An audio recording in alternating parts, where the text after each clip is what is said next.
साथियों नमस्कार, आप देख रहे हैं सुशील कुमार उपाध्याय यूट्यूब चैनल। साथियों आज की विशेष रिपोर्ट हम आप तक पहुंचाएंगे।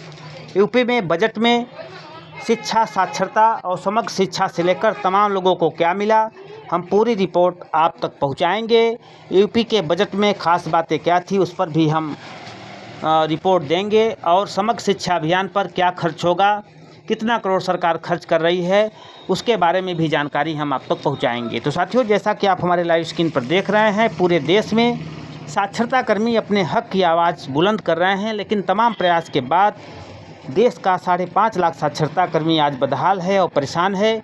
आज उसी कड़ी में बड़ी खबर आ रही है उत्तर प्रदेश के तरफ से, जहाँ पर उत्तर प्रदेश की योगी आदित्यनाथ सरकार ने आज अपने बजट की घोषणा की है। बजट में प्रमुख बातें क्या है, शिक्षा, साक्षरता, समग्र शिक्षा सहित तमाम बातों पर हम परिचर्चा करेंगे और क्या आने वाले समय में साक्षरता कर्मियों की सेवा बहाल होगी, उनको बकाया मानदेय मिलेगा, उस पर भी परिचर्चा हम करेंगे। तो साथियों यूपी में 6.15 लाख करोड़ का मेगा बजट पास, विकास को प्राथमिकता, सबको लुभाने की कोशिश, 2 करोड़ छात्रों को स्मार्टफोन, टैबलेट, 5 लाख लोगों को नौकरियां, वाराणसी गोरखपुर में चलेगी मेट्रो, साल में 2 फ्री उज्ज्वला सिलेंडर, 500 रुपये बड़ी वृद्धा पेंशन, महिलाओं की सुरक्षा पर विशेष जोर, पुलिस तंत्र की बेहतरीन के साथ किसानों, युवाओं, महिलाओं के आस्था केंद्रों पर जोर, किसानों के लिए फ्री सिंचाई, धान का समर्थन मूल्य 1940, गेहूं का समर्थन मूल्य 2015 रुपये करने का प्रस्ताव।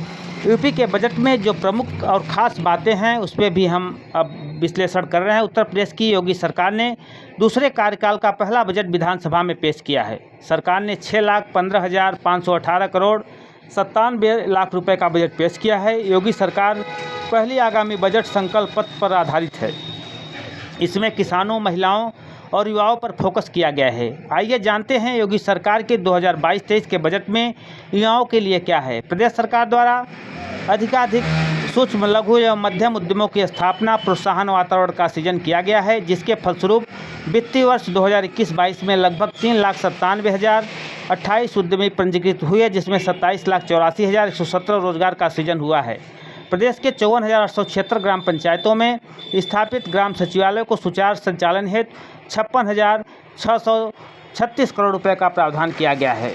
समग्र शिक्षा अभियान पर 18,670 करोड़ रुपए खर्च करेगी योगी आदित्यनाथ सरकार। लखनऊ योगी सरकार 2 के पहले बजट में शिक्षा पर खासा जोर दिया गया है। समग्र शिक्षा अभियान के लिए इस बार भी सरकार ने बजट में भारी भरकम राशि की व्यवस्था करते हुए 18,670 करोड़ 72 लाख रुपए और मध्याह्न भोजन मिड डे मील के लिए 3,548 करोड़ 93 लाख रुपए और फल वितरण मद में 166 करोड़ 71 लाख रुपए का प्रावधान किया है। साथ ही कक्षा से 1 से 8 तक में अध्ययनरत विद्यार्थियों को निःशुल्क यूनिफॉर्म, स्वेटर, बैग आदि में 370 करोड़ रुपए की व्यवस्था की गई है।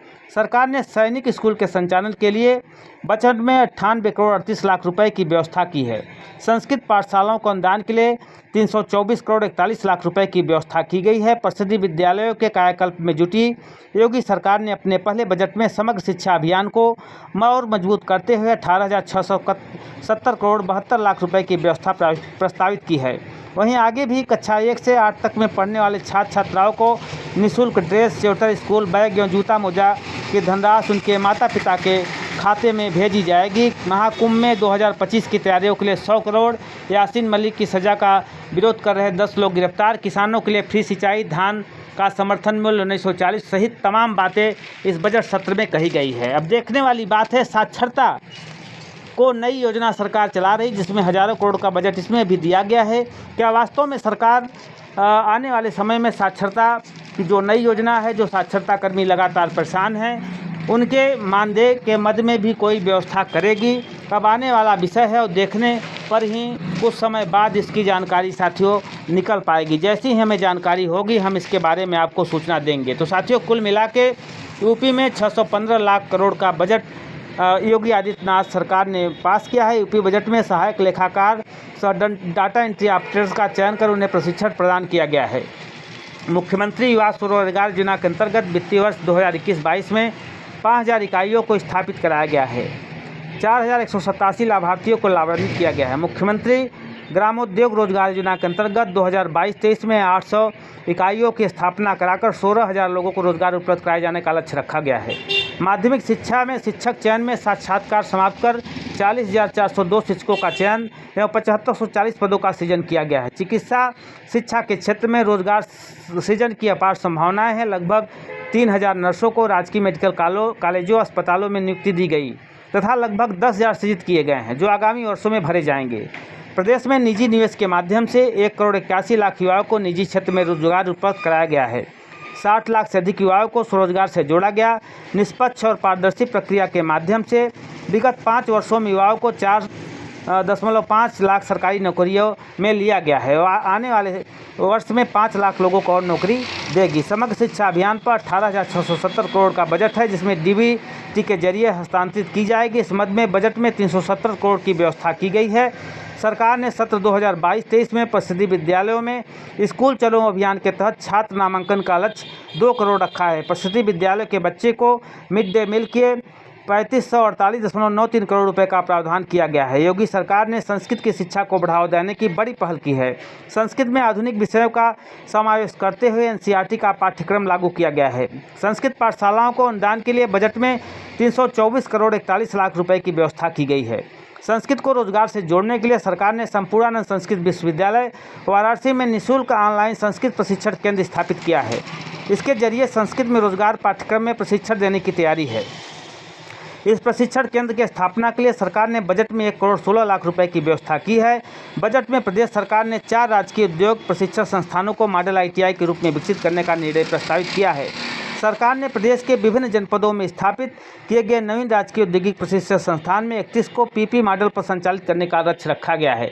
किसान, नौजवान, महिला, गरीबी की उम्मीदों का पूरा करेगा बजट, यह कहना है पूर्व मुख्यमंत्री उप मुख्यमंत्री दिनेश शर्मा का। उन्होंने कहा कि उत्तर प्रदेश की विधानसभा में बृहस्पतिवार को पेश वित्तीय वर्ष 2022-23 के बजट की भारतीय जनता पार्टी के नेताओं की ने सराहना की है। पूर्व में उप मुख्यमंत्री दिनेश शर्मा ने बृहस्पतिवार को जारी एक बयान में इसे समृद्ध, आत्मनिर्भर और प्रदेश के संकल्प को पूरा करने वाला बजट बताया। उन्होंने कहा कि उत्तर प्रदेश की जनता ने विकास को जिस चाल को बनाए रखने के लिए भाजपा सरकार को भरोसा जताया है, यह बजट उस विकास के रफ्तार को बढ़ाने वाला है। शर्मा ने कहा कि इसमें प्रधानमंत्री नरेंद्र मोदी के संकल्पों को पूरा करने के लिए सभी प्रावधान किए गए हैं तथा इस बजट में सही मायने में किसान, नौजवान, महिला और गरीबों की उम्मीद को पूरा कर सकेगा।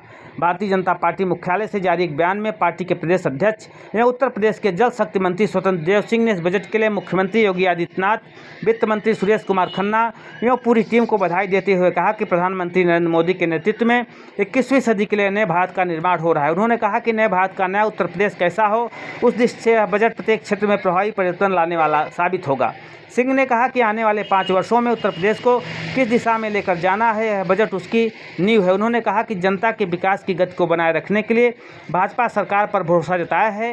यह बजट उसी विकास को गति के बढ़ाने वाला होगा। भारतीय जनता पार्टी के वरिष्ठ प्रदेश प्रवक्ता हरीशचंद्र श्रीवास्तव ने बजट की सराहना करते हुए कहा कि इसमें किसानों, नौजवानों, महिलाओं, बेरोजगारों का सपना साकार होगा। सपा अध्यक्ष अखिलेश यादव द्वारा बजट को आंकड़े का मकर जाल और बहुजन समाज पार्टी के प्रमुख मायावती द्वारा इसे घिसा पिटा जनता को आंख में धूल झोंकने वाला करार दिया है। इस पर तीखी प्रतिक्रिया व्यक्त करते हुए श्रीवास्तव ने कहा कि 2022 के चुनाव परिणाम में हताश और निराश अखिलेश यादव और मायावती को सही चीज़ें दिखाई नहीं दे रही है। उन्होंने कहा कि यह बजट उत्तर प्रदेश के विकास में मील का पत्थर साबित होगा। तो साथियों, जहां पर इस बजट की सराहना भारतीय जनता पार्टी के बड़े नेताओं द्वारा की जा रही है, वहीं विपक्ष सरकार को घेरने का काम कर रही है। विपक्ष का कहना है कि आपके यहाँ लाखों लोगों को बेरोजगार कर दिया है, साक्षरता कर्मी दर दर की ठोकरें खाने को मजबूर हैं, उनको नई योजना में नहीं रखा जा रहा है। स्वयंसेवी संस्थाओं के माध्यम से सरकार नई योजना को चला रही है, तो देश और प्रदेश में कैसे साक्षरता का विकास होगा, यह देखने का विषय होगा। तो साथियों, आप लोगों के संदर्भ में आज की बड़ी अपडेट भी आ रही है, जहां पर एक बार पुनः TV9 भारतवर्ष पर अमिताभ अग्निहोत्री ने आपके मुद्दा को उछाला है और भारतीय जनता पार्टी के प्रवक्ता को उत्तर देते नहीं बन रहा था कि किस तरह से शिक्षा प्रेरकों का शोषण हुआ है। उनसे 2,000 मासिक मानदेय पर काम लेने के बाद उत्तर प्रदेश में 40 से 45 महीने का मानदेय नहीं मिल पाया है।